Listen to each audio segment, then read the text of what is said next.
this is an unprecedented level of hypervisibility, right? There are always moments. Mos Def said that in 1999, and he's speaking specifically to the idea of the explosion of hip hop, right, and the global export of that, and like what does it mean for those particular images, like. Not necessarily Mos Def's form of hip hop, but like all of these images that are being projected to the world. How are we wrestling with the truth of the artist's expression, but also recognizing that that truth is also sometimes born of a form of oppression and stereotyping and flattening of identities, right? How can we reconcile all of those things at once?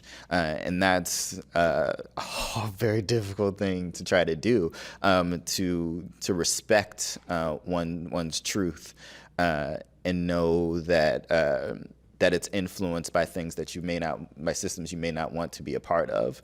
I think that the tension of that hypervisibility and visibility is the Central American question, because of the necessity that blackness is to the American identity, right?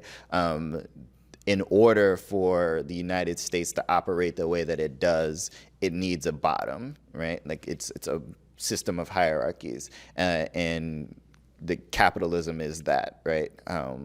It needs an exploitative class, and blackness like white supremacy renders blackness that bottom class, and it's consistent. Always you have that bottom class. The blackness is always there, and we create new racialized groups to exploit and to demonize. Right? We have Latinos, we have Muslims, like it's kind of like, and at different points, like ethnic groups that are now considered white were also a part of that. So like Italians and Irish, Germans were all exploited classes of people, but their escape was the fact that whiteness needed to reproduce itself, to form strongholds, political and economic strongholds, so to be embraced into that fold, to ensure that blackness is always at the bottom. So there's a need then to flatten those identities and to demonize,